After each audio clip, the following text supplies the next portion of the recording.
school administrators. We thank you for your hard work behind the scenes. You have created an atmosphere where we feel safe, valued, and inspired. We are very fortunate to have you leading our school. And to my friends and classmates, thank you for filling our days with laughter, teamwork, and unforgettable memories. Let's cherish these moments and continue to lift each other up as we move forward. So let's keep learning, keep exploring, and always believe in ourselves. And of course, to my family, especially to my papa, mama, and mommy Nerd. Thank you for always cheering me on and believing in me. Your unwavering support have been my foundation. Your presence and love means everything. And most of all, I thank God for the gift of life.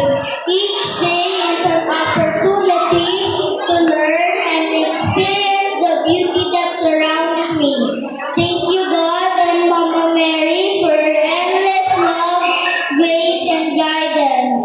And now, as we step into new adventures, let's carry this spirit of gratitude in our hearts. Let's take a moment to remember all the joyful times we experienced in kindergarten, from our first day to this special day.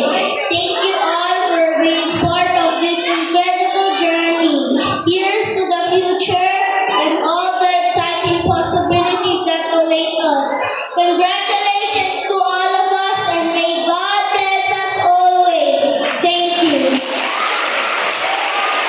Everyone, a special greeting to our respected principal, Mrs. Karen M. Orsino, to our distinguished guests, to all of the parents, teachers, and everyone here who had gathered to witness this unforgettable moment. This day is a celebration not just for achievement, but also for hard work, love, support, and everyone that has contributed to help us reach this point. We are very grateful to have you with us as we celebrate this milestone in our lives. Wow, I can't believe it. We're finally here. Graduation day. It feels just like yesterday we were starting this journey not knowing what to expect. Along the way, we've made so many memories, late night study session, group project that seems impossible at first. Of course, the fun moments that made all challenges worth it. Next, I want to thank my family, my papa, my mama, my tita, my lola, my lolo, and my mamita. Your love and support have been my motivation every single day. You've been my biggest cheerleaders, always believing in me when I didn't believe in myself.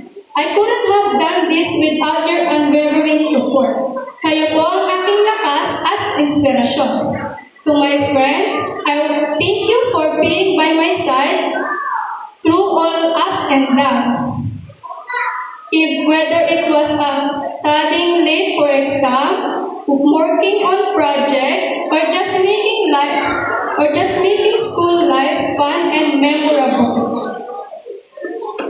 Lastly, to everyone else who has supported me, whether it was just a kind word, a helping hand, or just being there when I needed it. Thank you so much.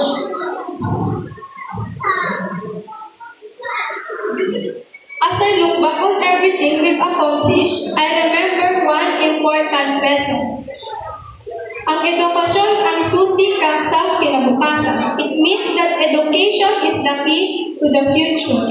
This journey was not always easy, but every challenges was worth it because it helped us to become who we are.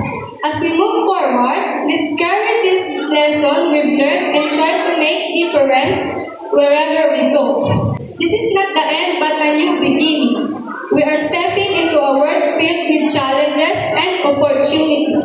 Remember, we have the strength, the knowledge, and the heart to overcome any obstacle. Let us face the future achievement, but a reflection of all the support and love from everyone who helped me along the way. Tuloy ang laban, walang susuko. I'm so grateful to have such amazing people in my life. I will carry these memories and lessons with me as I move forward. Once again, thank you for all support and being here today. This moment wouldn't be the same without you. Maraming salamat po.